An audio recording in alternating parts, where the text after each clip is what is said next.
The battle for Maplewood Drive. On a quiet morning in the sleepy suburb of Oak Ridge, Virginia, I was in my garage workshop, welding the final pieces of a memorial bench for my late father. The project was deeply personal, a tribute to his love for craftsmanship, meant for a ceremony marking the first anniversary of his passing. But that piece was shattered when a gleaming Cadillac Escalade roared into my driveway, blocking my workshop entrance. The driver? My neighbor, Margaret Hensley, is a self-proclaimed queen of the Maplewood Homeowners Association. What followed was a war of wills that turned my property into a battleground and her luxury SUV into a permanent monument to consequences. I'm Tom Hargrove, a 52-year-old metalworker with a knack for turning steel into art. My workshop, tucked behind my modest ranch-style home, is my sanctuary. That Tuesday, I was focused on the bench, its oak frame etched with my father's favorite saying, "Build it strong, live it true." The garage door was open to vent the welding fumes, and I barely noticed the SUV until it screeched to a halt, perfectly blocking my access. Margaret, 55, stepped out, her designer sunglasses glinting with smug authority. She wasn't here to talk. She was here to dominate.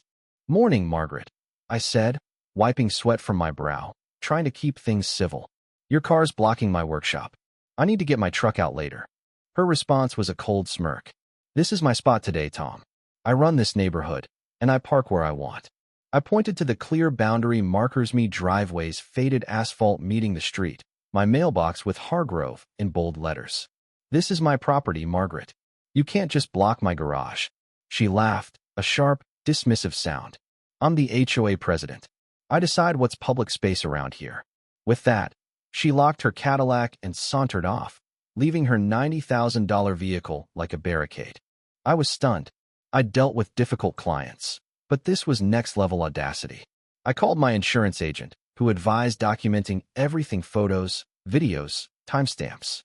Then I rang Walter Klein, a 70-year-old retired attorney down the street, who'd seen every kind of neighborhood drama. "Tom," he said gravely, "Margaret's in deep financial trouble. Rumor is, she's facing foreclosure. Desperate people do crazy things." His words lingered as I tried to resolve the issue through normal channels. The tow company refused to touch an HOA dispute. The police issued a citation, but Margaret tore it up, tossing the pieces into my garage. "You'll need more than paper to scare me," she shouted.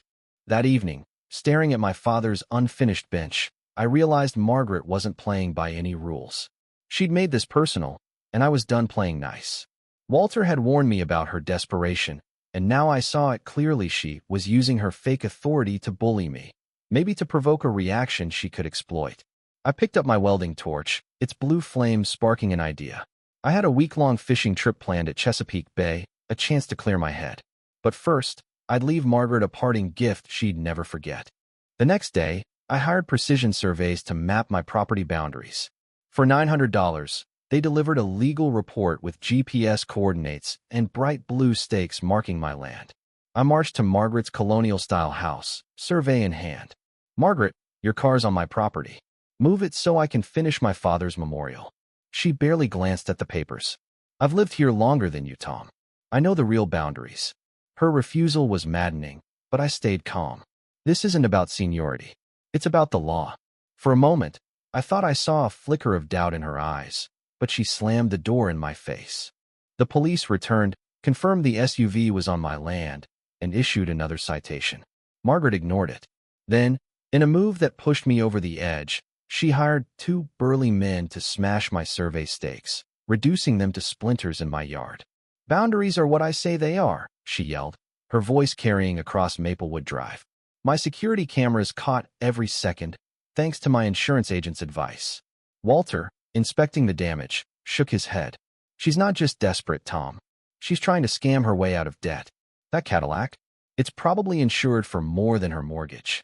That night, I stood in my workshop, the weight of Margaret's actions sinking in. She'd blocked my work, mocked my father's memory, and destroyed legal proof of my property. My fishing trip was in 2 days, and I wasn't leaving without making a statement. I told Walter, "I'm building something she can't ignore." He raised an eyebrow. "What kind?" I grinned. "A permanent sculpture." For the next 2 nights, I worked under the cover of darkness, my cameras recording every move. As a metalworker with 20 years of experience, I approached this like any high-end commission. Night 1, I welded heavy steel plates to the Cadillac's undercarriage, anchoring it to my driveway with industrial-grade welds. Night 2, I sealed the door handles to the frames, making them look like sleek design elements rather than locks. By the third night, I'd built a geometric steel cage around the SUV, complete with gallery-style lighting wired to my garage. A brass plaque read, "Fixed Exhibit, Property Rights by Tom Hargrove, 2025. It was art, legal, and untouchable on my private land. At dawn, I packed for my trip, drove past my creation, and felt a surge of pride. At the airport, Walter texted me photos, neighbors gawking, snapping pictures of the Cadillac encased in steel. Margaret's reaction came at 7 a.m. Her scream echoed through Oak Ridge as she dropped her coffee mug, staring at her immobilized SUV. By the time my plane landed, local news was calling it protest art. A critic raved about its bold commentary on suburban power struggles.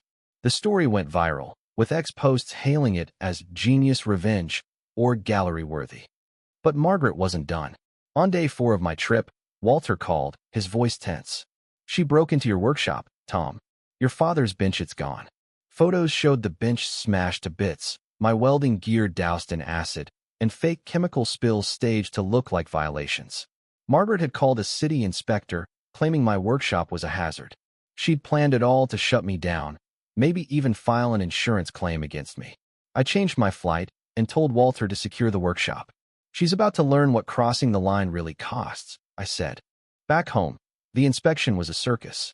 Margaret, dressed like a concerned citizen, led the inspector, fire marshal, and a news crew to my workshop.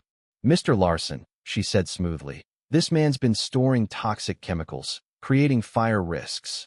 The inspector found her planted evidence: mislabeled containers, spilled solvents, tampered wiring. "This could mean fines or jail time," he warned. Margaret's smile was triumphant until I stepped forward. "Mr. Larson, I have something to show you," I said, opening my laptop. The room fell silent as I played the first video. Margaret's hired goons destroying my survey stakes, her voice barking orders. Then, footage of her breaking into my workshop, smashing my father's bench, and muttering, "His dead dad's bench means nothing." Finally, crystal clear video of her planting the fake violations, rehearsing her concerned neighbor act. The inspector froze. The news crew's cameras whirred. Margaret's composure shattered. "It's fake," she screamed, but no one bought it. Larson turned to her, his voice icy. "Ma'am, you're facing vandalism charges, breaking, evidence tampering, and false reporting." The environmental officer added, "Federal charges for fake hazard reports carry prison time." Within hours, Margaret was handcuffed, her arrest broadcast live. Charges piled up: vandalism with hate crime enhancements for targeting a memorial, conspiracy to commit insurance fraud, and more. Her insurance company canceled her policy, suspecting she'd planned to scam them, too. Margaret's downfall was swift. She pleaded guilty to multiple felonies, receiving a sentence that included prison time and hefty fines. Her house, already in foreclosure, was auctioned off. In a twist of fate, I bought it for a steal, planning to expand my workshop. The neighborhood breathed easier without her. A new HOA was formed, with Walter as president, and declared my sculpture a local landmark, a symbol of standing up to bullies. I rebuilt my father's bench with help from neighbors, incorporating their craftsmanship into a new design. We placed it in a garden where Margaret's house once stood, dedicating it on the anniversary of Dad's death. The crowd, neighbors, artists, city officials cheered as I unveiled it. My workshop, rebuilt with insurance money and auction savings, became a thriving business,